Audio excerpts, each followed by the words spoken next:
Antes de sumergirte en esta increíble historia, recuerda suscribirte al canal y activar las notificaciones. Aquí, cada historia tiene algo que decir, y no querrás perderte ni una. La luz fluorescente de la cámara de ejecución parpadeaba levemente, proyectando sombras largas y siniestras sobre las desgastadas paredes grises. El aire era denso, impregnado del aroma metálico del miedo y la tensión. En el centro de la sala se alzaba la silla eléctrica, imponente y siniestra, con sus correas de cuero y electrodos brillando bajo las luces fluorescentes. Martha Jefferson, una mujer negra de unos 40 años, se sentó erguida a pesar de la frialdad del cuero que le rozaba las muñecas.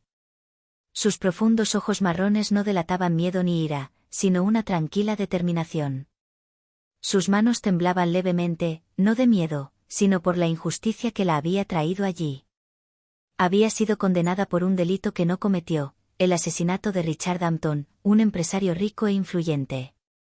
Las pruebas habían sido inventadas, los testigos sobornados, y la justicia, cegada por sus prejuicios y su propia precipitación, la había declarado culpable. Cada momento de su vida reciente había sido una lucha por su dignidad y por demostrar su inocencia, pero todo eso parecía desvanecerse ahora, a la sombra de los muros de Greenfield.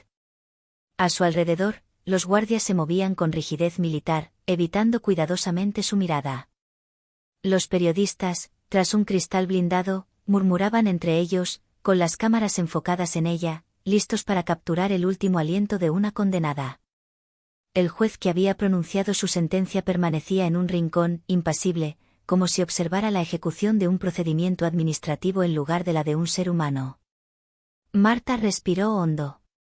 Podía sentir el frío del cuero contra su piel, la tensión eléctrica en el aire y el peso del mundo sobre sus hombros. Pensó en su familia, en David Collins, su fiel abogado, y en la verdad que había descubierto. Harold Grant, el excompañero de Hampton, había orquestado el asesinato para protegerse, y ella era la víctima perfecta de una conspiración meticulosamente planeada.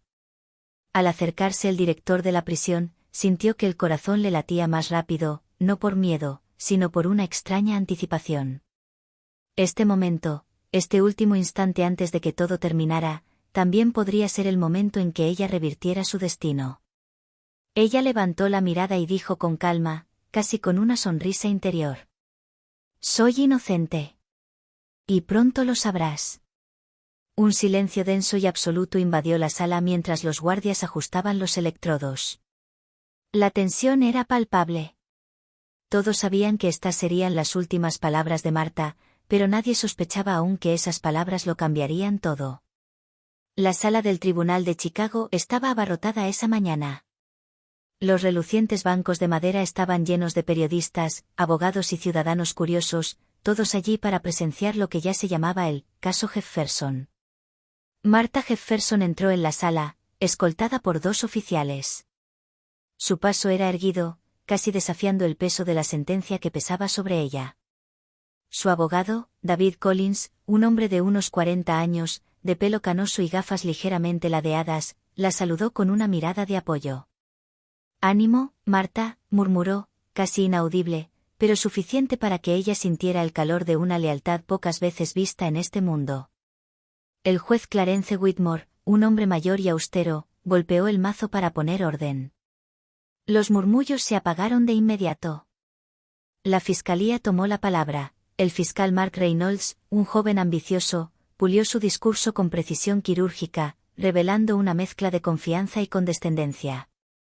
«Damas y caballeros del jurado», comenzó Reynolds, «estamos aquí para impartir justicia a Richard Hampton, un ciudadano cuya vida fue brutal e injustamente arrebatada por esta mujer». Señaló a Martha, y su voz resonó por la sala como un veredicto anticipado. Martha levantó la vista y respiró hondo. Sabía que el jurado estaba influenciado por el color de su piel, por los prejuicios y por el miedo sembrado por la prensa. Intentó hablar, pero le temblaba la voz. «Nunca he conocido a este hombre en mi vida». «Estás equivocado. Soy inocente». Los murmullos se convirtieron en suspiros escépticos.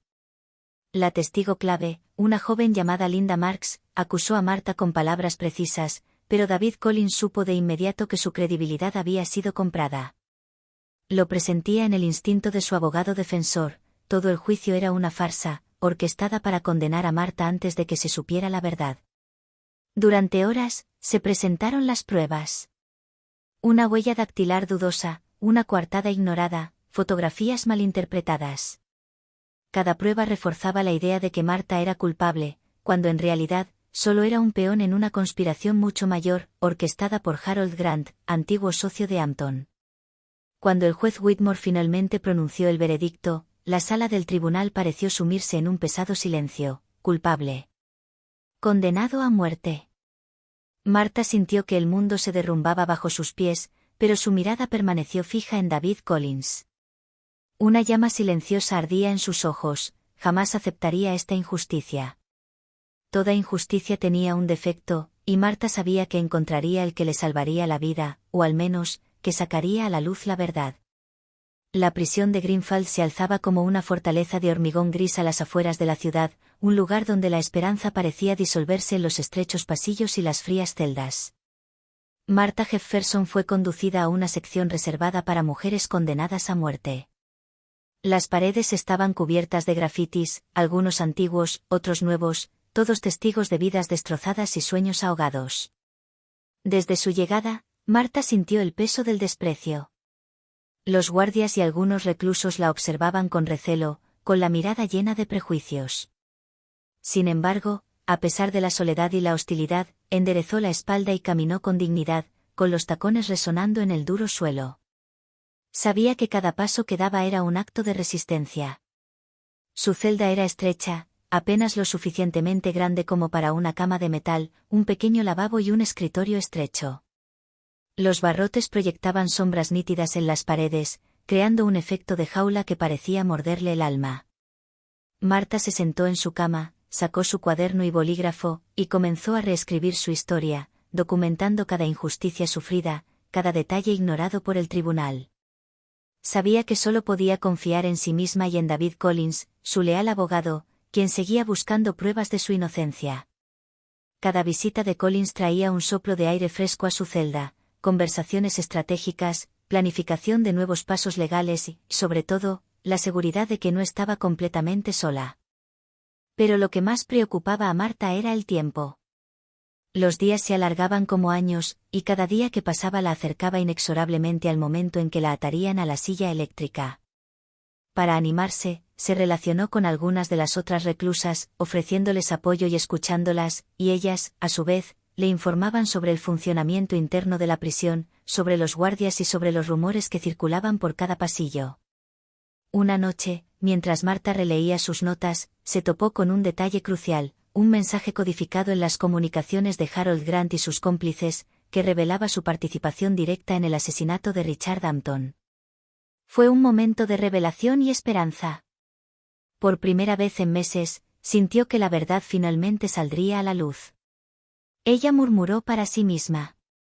Si logro sacar esta evidencia, todo cambiará, todo.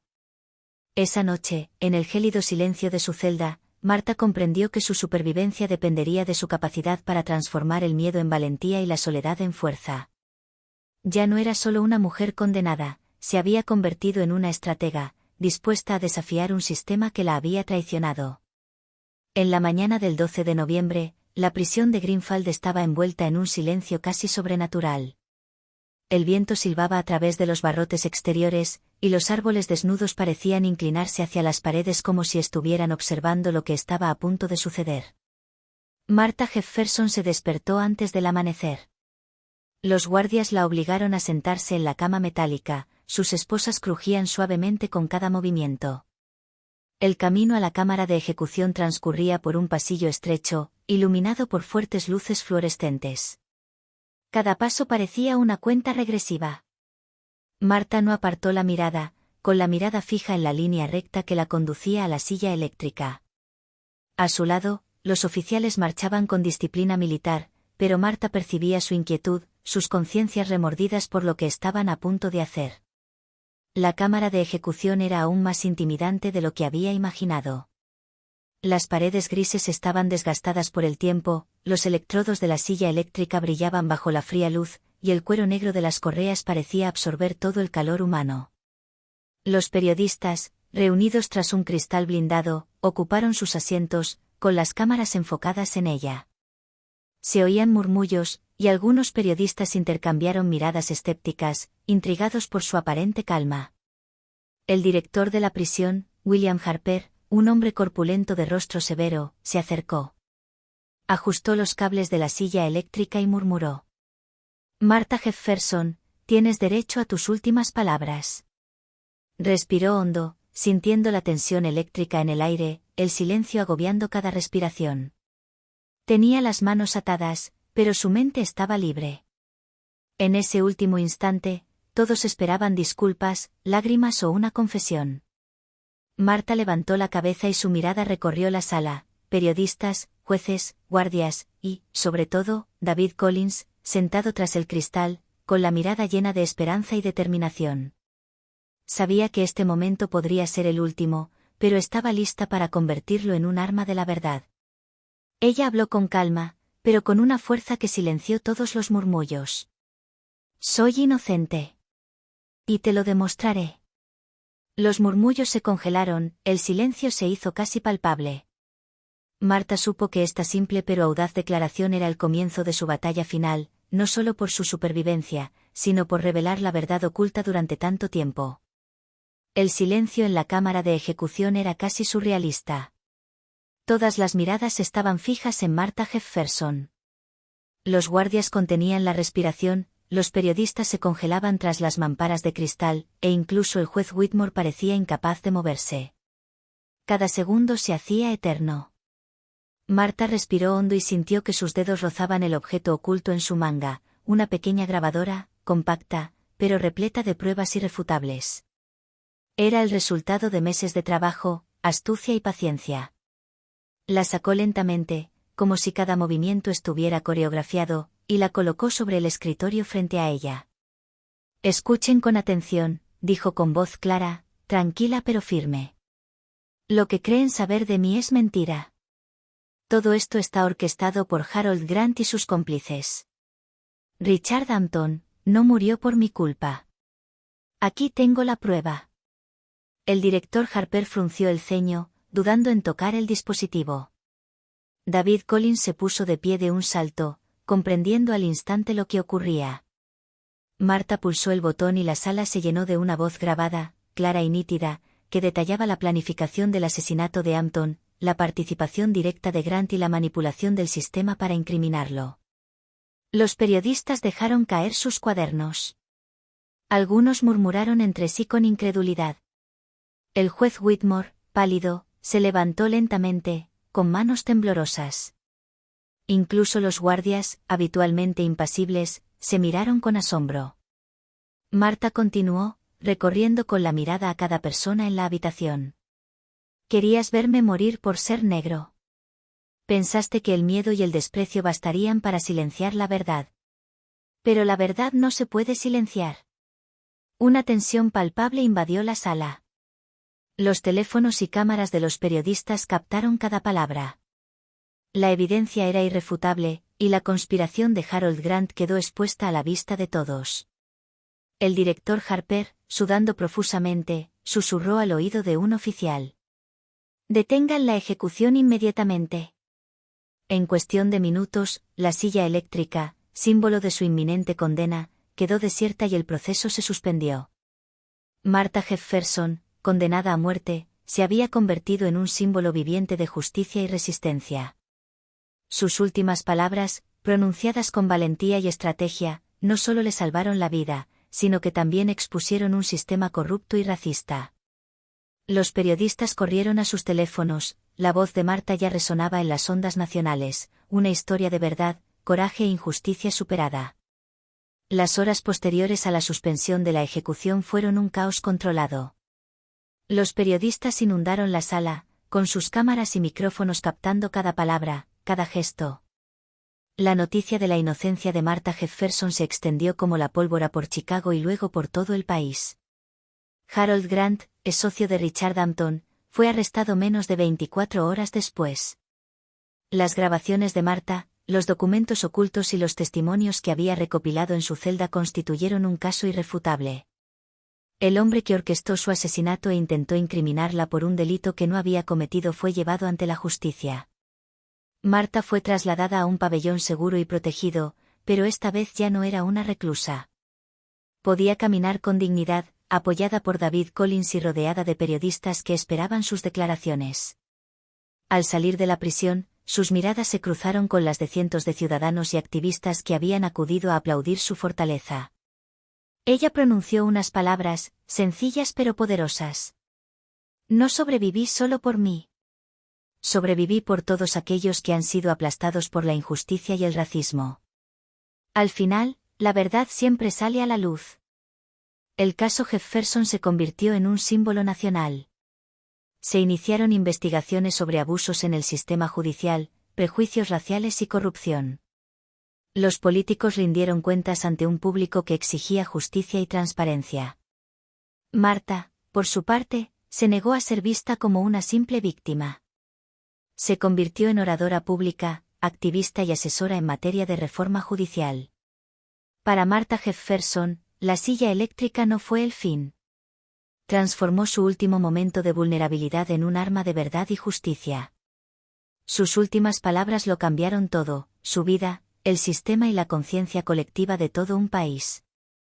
En los años que siguieron, su nombre quedó grabado en la historia, no como el de una mujer condenada, sino como el de una mujer que había desafiado la injusticia, que había demostrado que el coraje y la verdad podían derribar las mentiras más poderosas.